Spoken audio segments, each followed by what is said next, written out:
Welcome back to the Soul Inspiring Business Podcast. I'm your host, Chaffin Donofrio, and today we're doing something we've never done before on the podcast. We're re-releasing an episode, and I think once you hear who it's with and why I'm bringing it back now, you're going to completely understand.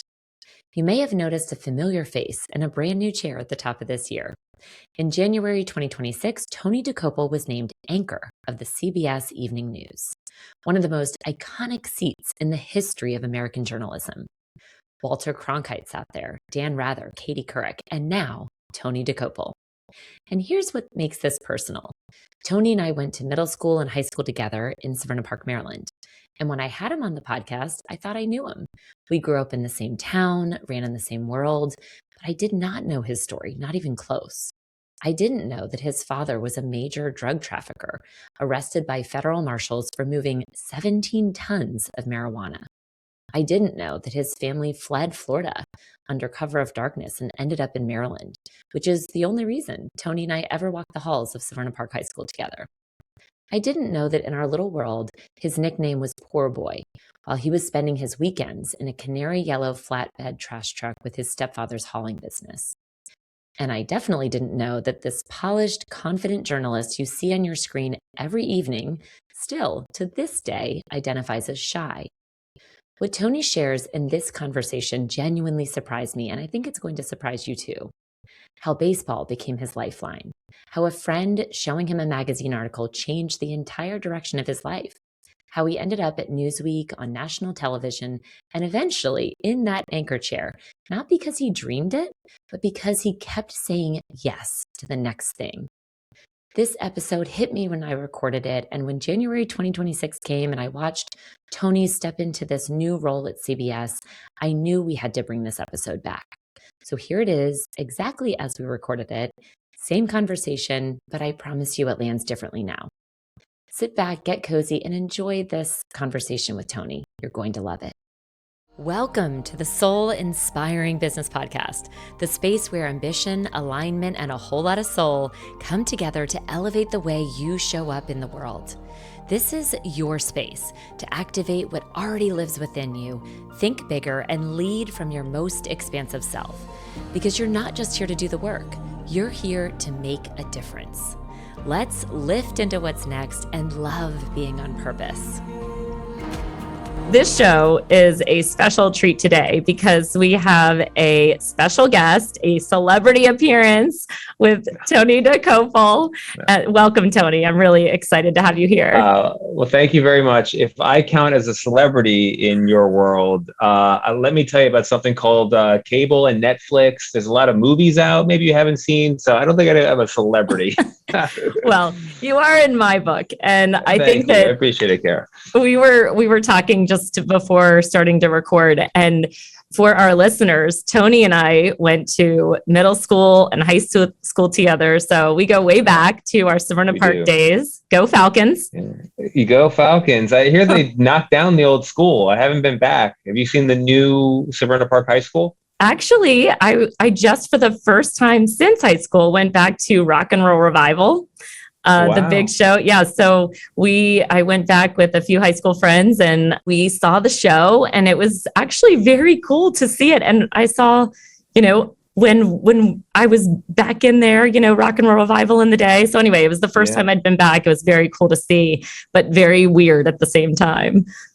Yeah, I bet. I have not had the courage to return. I will, I guess, someday. I have a feeling I'll be hit with a real heavy dose of nostalgia, though. Yeah, no, I don't know if I'm ready for it. I have good memories. But I'm definitely, as I get older, I'm 41 now. I imagine you're in the same neighborhood since we graduated the same year. There is something about this time in life when you start to measure where you came from and where you're going. Yeah, no, it's always kind of special to return, and a lot of nostalgia for sure. Although they weren't really our halls, right? It's totally new halls because it's a totally new school, right? Yeah. But anyway, so this is really special to have you here. We were talking a little bit, before the show, and I was telling you how just really awesome it is, and it's true to see. We experienced a phase of life together, and to really watch you grow into your own, to really use your unique gifts and talents in a way that is really impacting the world and other people and touching people in a unique way. And it's cool to see somebody that you knew back then really succeed in a really big way. And of course, you've got a beautiful family and all of those things. And so just congratulations on all the success. So it's Thank cool. You. And Thank I you, think, Kara. yes, of course. Well, and I think sometimes when we look at where you are now, right, it's easy to see, wow, like, look at what you've been able to create. But there's always pieces along the way and events in our lives or things that really shape the trajectory of our life. And maybe if we made a different choice or something happened differently, our lives could have unfolded in a different way. So I'm curious for you, what would those top 3 things be? Those top 3 monumental things in your life that have kind of shaped who you are and where you are today. I think the first thing, and I would preface the first thing by saying that people, for some reason, look at me and think that I am, as one person put it recently, the son of a senator. And I am definitely not. My father was a major drug dealer, marijuana exclusively. It was a matter of principle. But this was not a one-time thing. This was a career. This was something he and my mom and my uncle and my stepfather, everybody involved in the family, really, with some exceptions, was somehow involved in a 15-year business. And the first defining moment, I would say, is when the business fell apart. And my father was arrested by federal marshals on Miami Beach. It was 1991, and it was for selling 17 tons of marijuana. Wow. Which I will assume no knowledge on the part of anyone else out there in marijuana land, but that's if you clean the marijuana, which was there were no stems, no seeds, no twigs. This was all usable marijuana.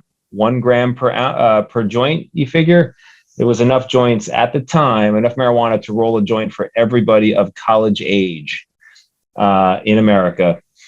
It was actually, the job was 86, but he was arrested in 91. So in 1986, enough marijuana for everybody in America in college. Wow. It's a big amount. And he went to jail, and it moved me out of Florida because my stepfather became a cooperating witness, and we left Florida under cover of darkness, didn't tell my family where we were going, my grandmother and my cousins who were not involved. And we went to Maryland, which is how I ended up at Severna Park High School. It's on the Chesapeake, and the Chesapeake was an area of the country where my father and his partners could make marijuana drops. So they knew that area for that reason. You could bring a sailboat in, offload it. This was Colombian marijuana. This is like way before the days of people growing it in basements and in closets and in these big indoor greenhouses. So that was a big change for me because it wrenched my life from one beautiful, sunshine-filled, wealthy existence in South Florida to one where my mom had 3 jobs, and we lived in a house where, unlike a lot of other our classmates, I couldn't have people over, never had sleepovers. No one came to my house after school. We weren't having sleepovers. It was a perfectly fine existence, but it just wasn't a comfortable existence.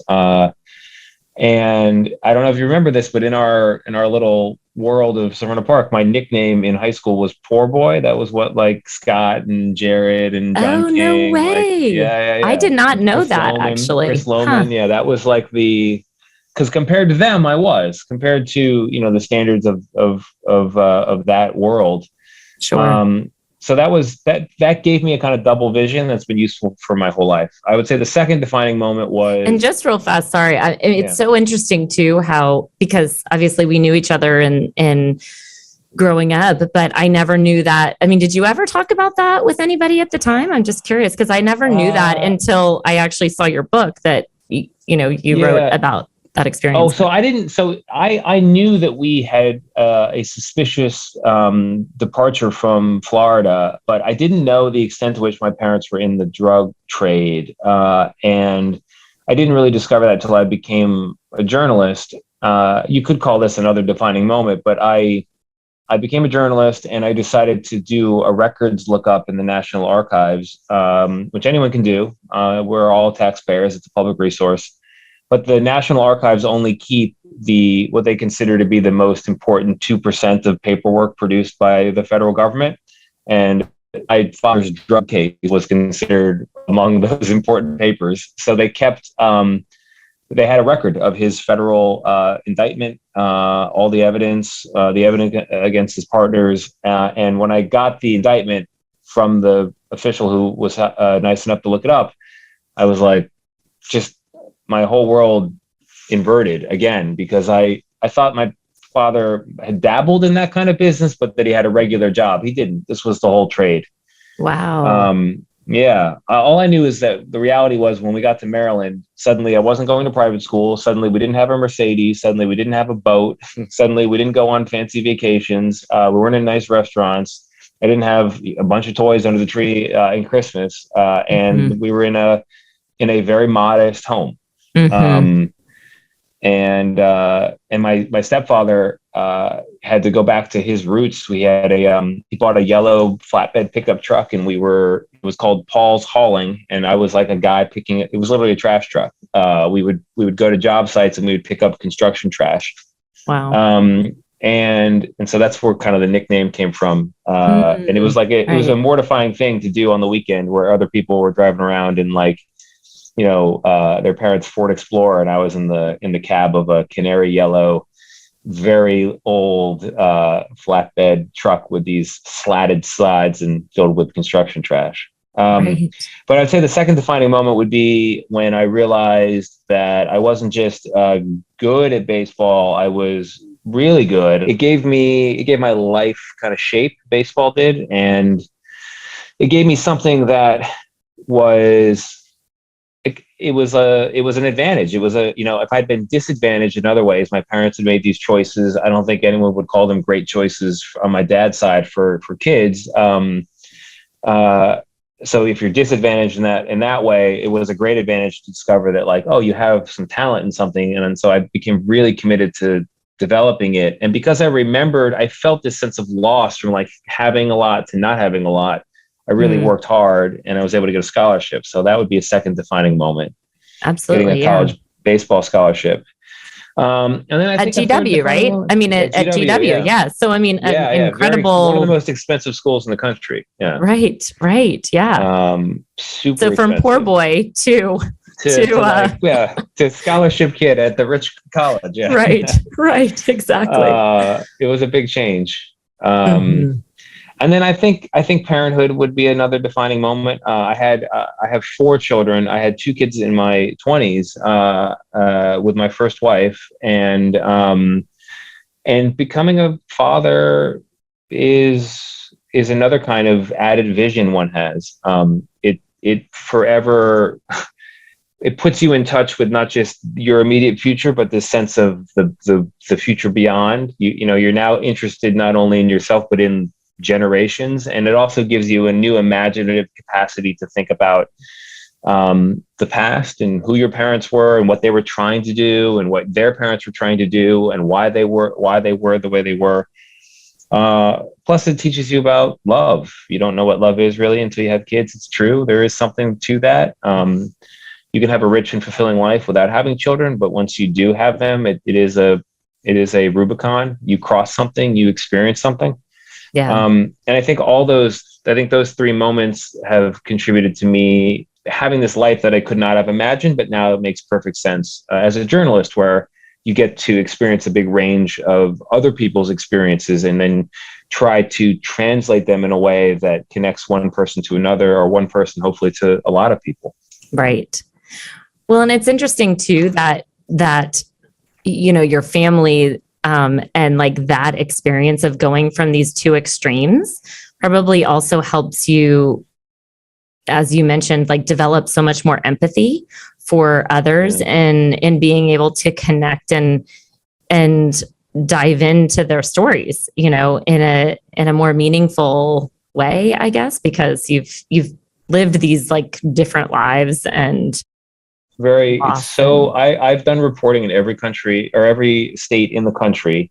And I've talked to people at all echelons, all religions, races, ethnicities, socioeconomic status. It's been a lot of the range of experience has really been something I'm grateful to have had. But what I've found is no matter who I'm talking to, there's something in my background, because it involves multiple states, because it involves this big swing in how much money we had, because it involves a lot of different jobs, because it involves the criminal justice system, because it involves drug laws, because it involves sports. Like I have something very particular in my background that I can call out that will connect me to almost anybody. And it's been really helpful. And also a reminder that like, just, we all really have those connections. Maybe other people have to work a little bit harder, but they're there. Yeah. And, you know, before we started talking and we were just kind of talking about like, I know I was a little bit shy in high school and now, you know, I'm doing a podcast and of course you're like, you know, broadcast journalism on TV every day. But my recollection, it was funny, was that, you know, you were a little bit more shy or reserved in high school. So it's neat to see how you've kind of come out and using your gifts in this way, right? So what was it about journalism? And like, what attracted you to journalism, or did you ever see yourself on a morning show or on TV? No. I mean, I'm really curious. Yeah. So I did not dream of broadcast journalism. I didn't dream of morning show television. I, in my 20s, became very interested in writing. And I was going through like a moody early 20s period. I'm probably clinically depressed. And I was kind of doing this like brooding writer thing where I was gonna, I don't know, turn all these big feelings I was having into great works of fiction. And I tried it. I wrote for a bit. I wasn't having much success. And then a friend of mine in my first job, which was at a PR firm, she introduced me to some narrative nonfiction, some journalists who write with story. And it was the first time I realized that was even a job. And so I became interested in magazine writing, nonfiction books, and then went back to school, no scholarship this time, to Columbia to learn the kind of cultural history of America and also try to write. And that's when I got an internship at the old Newsweek, which used to be, I mean, ask your parents, like it was a thing. This was 2006 when I got the internship. And like it was still had 2.5 million subscribers and won the National Magazine Award and was making a ton of money. And the connection, the history between the 2006 Newsweek and the Newsweek that put Bruce Springsteen on the cover, or marijuana legalization on the cover in the 70s, or Madonna in the 80s, or covered the cocaine epidemic, or who, that was the armchair reading material in so many homes for so many years, like that was still there. And so I started doing narrative nonfiction writing for that magazine. I was a staff writer. I became a senior writer. I did cover stories. Tina Brown took over, one of the most famous magazine editors of the 20th century. She gave me a long leash to go do amazing stories. Some of those stories became television. And then when print collapsed, I was like, well, what do I really want to do here? I needed money because I didn't have family money, and I had kids. So I went to television and I was like, you guys have made television out of my work. Maybe you should hire me. And they did, as a writer first at NBC. And then streaming became a thing. And so they were like just throwing anybody on camera. And literally at that point, it becomes a superficial matter of some producer, like, you got great hair and you're like kind of in shape and you seem like you might be a TV looking person. it's a shallow business on some level. And so I started getting opportunities. And then what really made it work is because, well, can I tell you the like very shallow TV story first? Sure. I love it. Yeah. Right, so when I started doing streaming appearances and video appearances on the NBC and MSNBC websites, and then I started getting chances to go out for MSNBC in the traditional cable capacity, but I was still on a regular writer's contract. It was not a lucrative situation at all. And nobody was giving me a proper contract. MSNBC didn't want to make it official. We were essentially dating. They weren't going to marry me. And no other company out there in TV land was interested. And then my girlfriend at the time, this is 2015, now wife, who is Katie Tur, is already on TV. His parents were in the TV business, like knows TV. She called me when I was reporting from the border in Arizona. And she said, take off all of the stuff you wear in your world as a writer. Like, stop wearing a jacket, like stop wearing your glasses, do 100 push-ups and wear a black t-shirt and see how that goes. And I was like, all right, fine. So I basically did. That's hilarious. So I basically did. I did my best to remind people that I once played a college sport. I pushed my hair up really high. I wore a black t-shirt like I'm a collegiate athlete, you know. I was like, I used to be in shape, like I really, I was all state. And so I showed up, I go to the border in Arizona, I do the story, and ABC News calls literally that day. Like they get an email, like after that shoot, I get the email from ABC. They want to have a conversation about a job.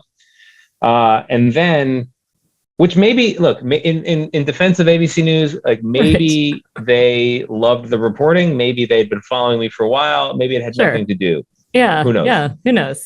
But once I had that, then NBC was suddenly like, oh, we want to hire. And then it became like, it's like nobody wants you and then they want you.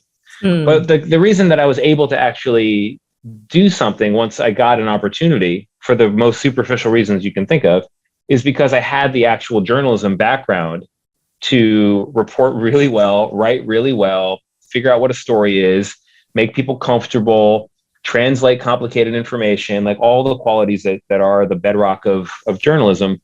And then once I got into the TV world, I realized I actually like it more than the print world. And print people are like so stuck up about how smart they are and how they're like they're the real classy wing of journalism. And I just like to remind people that you're a secondary medium. The original medium is what we have right now. It's the human voice. Sure. Writing is a replacement for conversation. Writing is a replacement for the campfire story. And I realized once that clicked for me, there was no turning back. Like, TV is a little narrative nonfiction play you put on every day. It's the world. It's the original medium, and I love it so much. So it's been fortunate in that way, the journey that we were on. Yeah.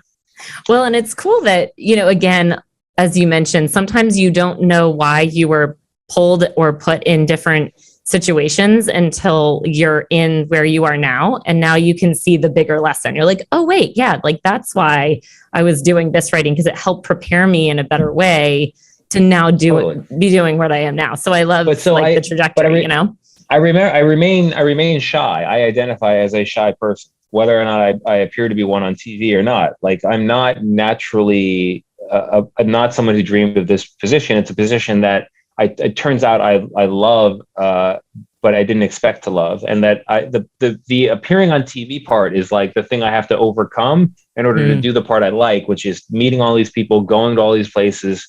And then I'm still like kind of a word geek in that I love playing around with a script to make it feel as natural and clear, and also, when appropriate, emotional as possible. Like, I love that. I love making it work.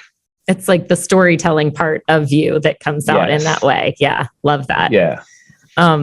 So, with all of that, I think I was reading that according to the National Science Foundation, that the average person thinks 12,000 to 60,000 thoughts per day, and 85% of those are negative.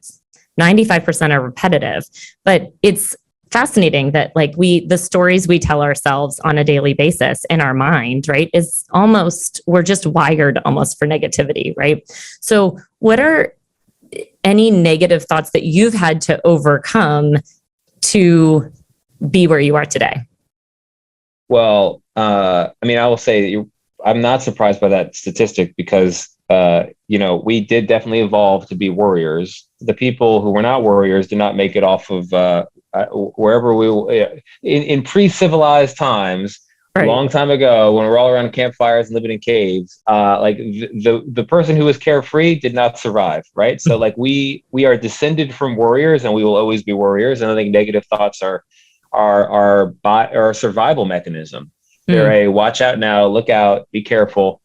And so for me, they're helpful often, because what I'll think about is that script is not working. It's not very good.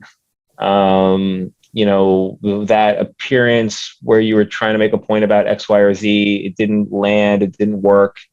I think that it's not negativity, it's sort of self-criticism, and it's humility.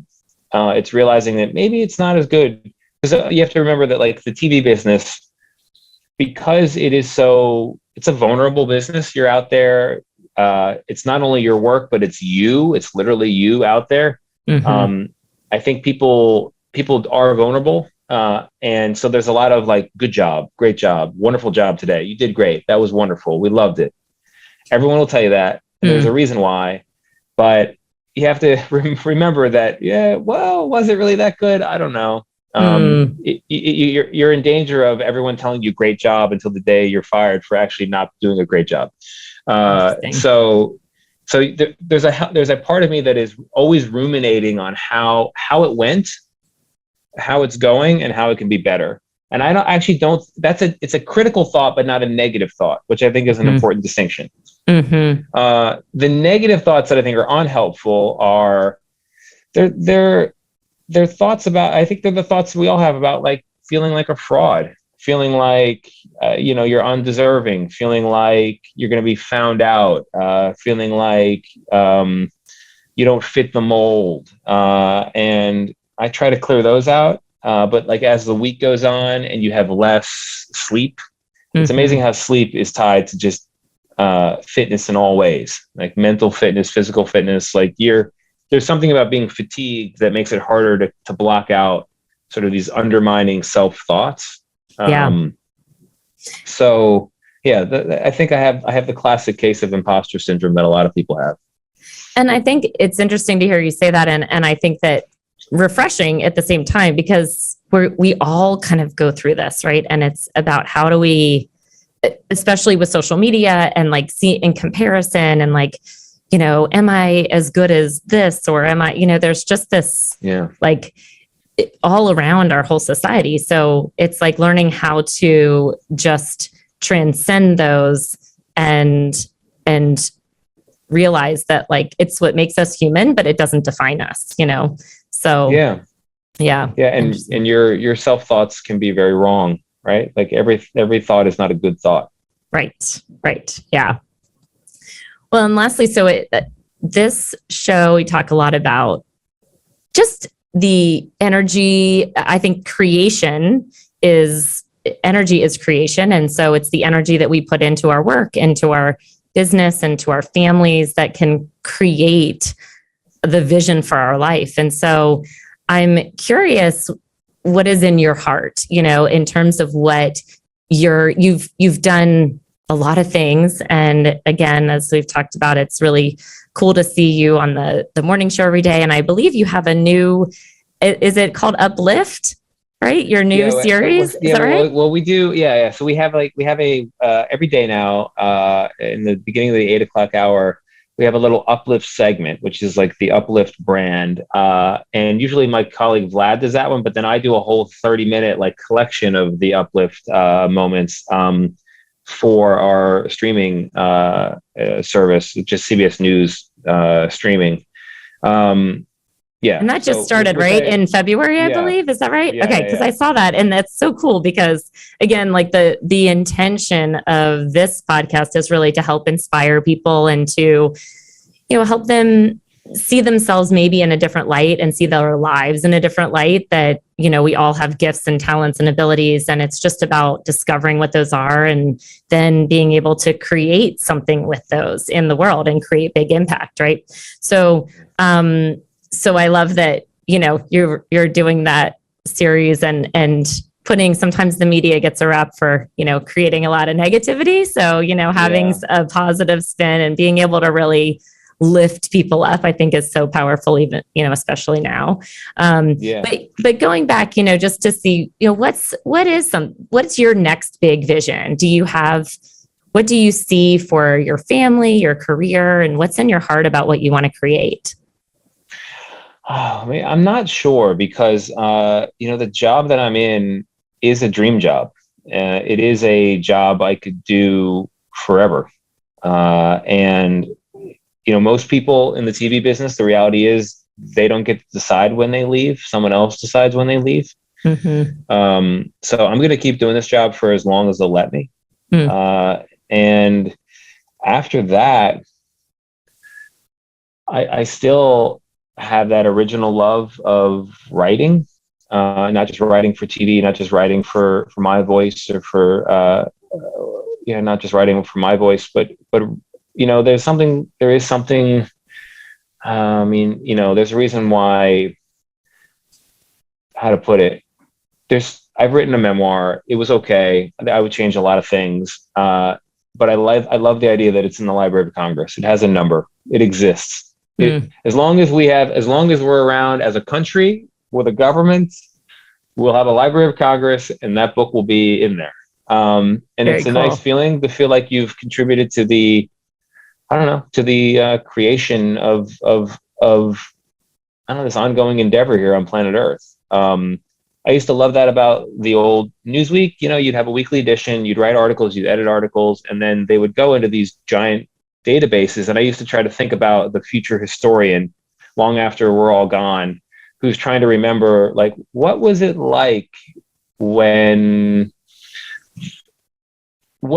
trying to think of an example that's not, doesn't take us into the sidetrack. That craze around the hidden treasure of Forrest Fenn. What was that moment like? And then like imagining this future sort of finding my work and parsing it. So I think what I would want to do is write a book. And I would want to take what I learned in television and what I loved about writing and combine them so that it's a book that reads like the written voice, like the human voice, as opposed to so much writing feels like I'm now writing. You can see like the sweat on their brow, and you could never actually speak it. A conversational book about a topic I'm not really sure. I'm interested. If there's one thing that I'm very interested in that I don't know how I'd ever get into book form is we have a misconception in this country, on this planet, in this world, that we are very advanced, that we have so much amazing technology and that we're capable of such incredible things. But when you drill down, you realize that it's all kind of a parlor trick and we don't understand the underlying science of much of anything. And my favorite example of that is airplanes. I regret to inform you and your viewers and listeners that we don't know how airplanes fly. We know that it works. We know it works, but nobody has come up with a airtight theory and or formula for how the lift, talk about uplift, that keeps a jet in the air actually keeps a jet in the air. There are theories, but none of the theories explain the whole. So that's my example of like, we don't really, so there's a whole lab at NYU where they do fluid dynamics and they are trying to still work out both big questions that are way far out in advance and fundamental questions like, where does the lift come from? Like there's the airfoil theory, but that doesn't actually give you enough lift to lift a jetliner. So like, and also if the airfoil theory, but like the one theory they have is that the air changes trajectory around the wing, and that creates a lift, which it does. But then how come planes can fly upside down? Doesn't make sense. Interesting. They don't really know. Right.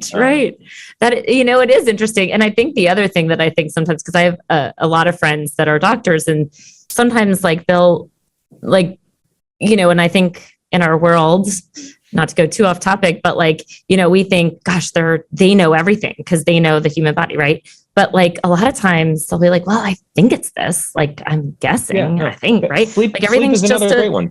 Right. Exactly. It's like what is the feeling as a person who works on a morning show and doesn't get enough sleep, the feeling of being refreshed in the morning? What is that actually in the cell? Do you have a battery? Is it now like a full green bar? What is actually happening? No, right. That is not something that is well understood. Yeah. And then like within the brain, we're having thoughts now, we're moving, we're talking.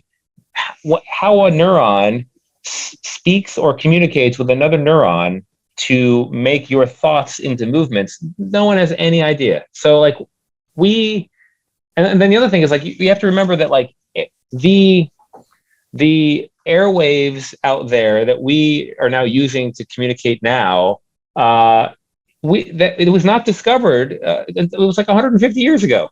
It was not that long ago. Like the air around us may contain still more. So I think there's something in the idea that we think we're an advanced people, and I don't think we are. I think we're actually really not. So. Well, ever evolving, ever growing, yeah.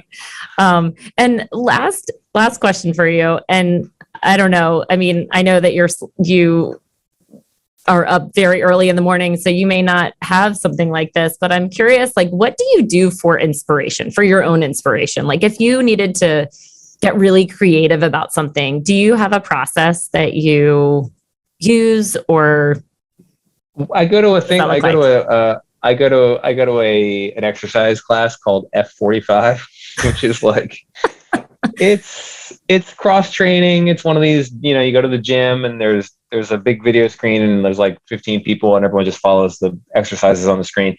It's super kooky, but it's a good workout. It's only 45 minutes. And I find that getting back into your physical body is really good for helping your intellectual muscles work as well.